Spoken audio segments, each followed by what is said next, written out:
உண்டாவதாக. இன்றைய ஜீவவார்த்தை நிகழ்ச்சியை கேட்டுக்கொண்டிருக்கும் அனைவரையும் கர்த்தருடைய பரிசுத்த நாமத்தினால் வாழ்த்துகிறேன், ஆசீர்வதிக்கிறேன்.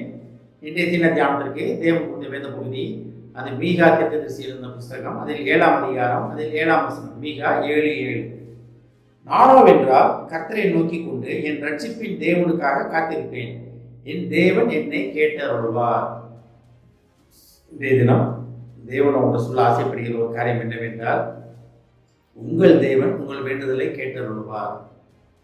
தேவன் உங்கள் விண்ணப்பங்களை கேட்கிற காலம் இது, கேட்கும் வருடம் இது, கேட்டு பதில் தரும் வருடம் இது. இது பழைய ஏற்பாட்டு சத்தியத்தில் எழுதப்பட்ட, பழைய ஏற்பாட்டு காலத்தில் எழுதப்பட்ட ஒரு காரியம் இது. அப்போ தேவனுக்காக அவன் காத்திருந்தாங்க, இயேசு கிறிஸ்துவின் ரட்சிப்புக்காக அவன் காத்திருந்தாங்க, அவர் வந்து எங்களை விடுவிப்பார் என்று காத்திருந்தாங்க. ஆனால் நம்ம புதிய ஏற்பாட்டின் காலத்தில் வாழ்கிற மக்கள், இயேசு கிறிஸ்து நமக்காக வந்துட்டார், நமக்காக பலியாகிவிட்டார், நமக்காக உயிர் தெழுந்தார், நமக்காக ரத்தம் சிந்தியிருக்கிறார். அந்த ரத்தம் நம்ம மேலே சிந்தப்பட்டு நம்ம எல்லாமே விடுதலையாக்கப்பட்டு இருக்கிறோம். இனி நம்ம தேவனுக்காக காத்திருக்கிறோம்னா அது தேவையில்லை. ஒருவேளை காத்திருப்பது எதுக்காக காத்திருக்கணும்னா, அந்த ரட்சிப்பின் அனுபவத்தை நம்ம பெற்ற ரட்சிப்பின் அனுபவத்தை காத்துக்கொள்வதற்காக அதிகாலையில் எழுந்து தேவ சமூகத்தில் காத்திருக்க வேண்டும். காலைதோறும் இந்த கிருபை புதிதாக இருக்கும் என்று தேவன் சொல்லியிருக்கிறார்.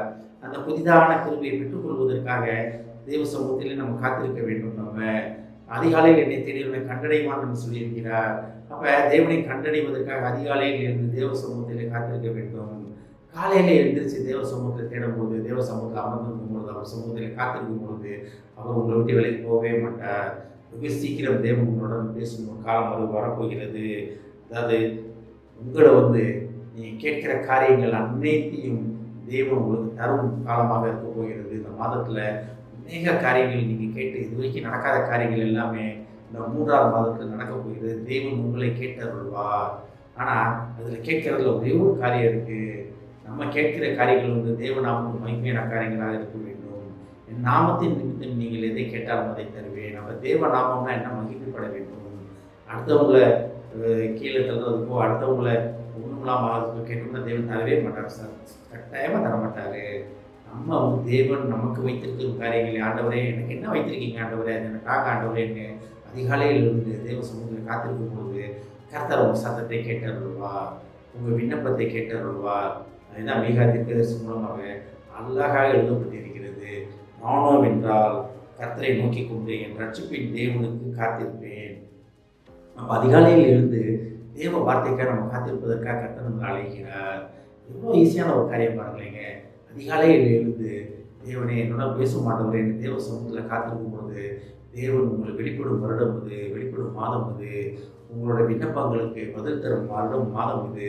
எதுக்கும் கொள்ளப்படாதீங்க. ஆனால் ஒரு காரியம் செய்யுங்க, அதிகாலையில் இருந்து தேவனுக்காக காத்திருங்க, தேவ சத்தத்தை கேட்பதற்காக காத்திருங்க. காலை தோறும் புதிதான கிருபைகளை பங்கு கொள்வதற்காக, காலை அதிகாலையில் தேடிவனை கண்டடைவான் என்று சொன்னது போல அதை தேவனை கண்டடையத்தக்க சமயத்தில் தேடுங்கள் அப்படின்னு பார்த்தது போல அதிகாலையில் இருந்து தேவன் சமூகத்தில் காத்திருப்பதற்காக கர்த்தர் நம்மளை அழைக்கிறார். அப்படி இருக்கும்போது தேவன் என்ன அழகாக சொல்லியிருப்பாங்க, என் தேவன் என்னை கேட்டருள்வார், உங்கள் தேவன் உங்கள் விண்ணப்பங்களை கேட்டருளி உங்களுக்கு பதில் தரும் மாதமாக இருக்க போகிறது. ஆமென். ஜெபிப்போம்.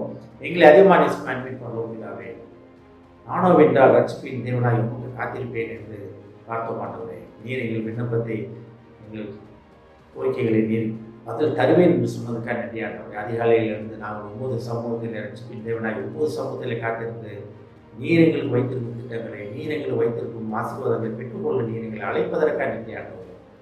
நீர் அதிகாலையில் இருந்து நாங்கள் உங்களை கூப்பிடும்போது நீர் எங்களை கேட்கவில்லை, பதில் தருவேன் என்று சொன்ன கிருபையான வார்த்தைக்காக நன்றி ஆண்டவரே. இதை கேட்டுக்கொண்டு ஒவ்வொருவரையும் ஆசீர்வதிக்கிறோமாப்பா, ஒவ்வொரு குடும்பத்தையும் ஆசீர்வதிக்கிறோம் ஆண்டவரே.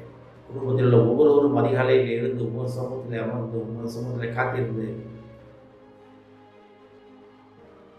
உம்மிடத்தில் கேட்டு பெற்றுக்கொள்ள நீர் அவர்களை அழைப்பதற்காக நன்றி ஆண்டவரே. குடும்பத்தில் வேலை பார்ப்பவர்களும் சமூகத்தை தருகிறோமாப்பா, ஒவ்வொருவரையும் ஆசீர்வதிக்கிறோமாப்பா. பார்க்கும் வேலையிலே உயர்வுகளை கிடைக்க உதவி செய்யும். வேலைக்கு செல்லும் பொழுதும் வரும்பொழுதும் கூட்டிலும் மரத்திலும் உடனே வர மாட்டவரே, வேலை பார்க்கும் ஸ்தலத்திலும் மரத்த கோட்டைகள் வைத்து அவர்களை பாதுகாக்கும். இயேசுவின் மூலமாக கேட்கிறேன் நல்ல பிதாவே, ஆமென். கர்த்தர் உங்களை ஆசீர்வதிப்பாராக.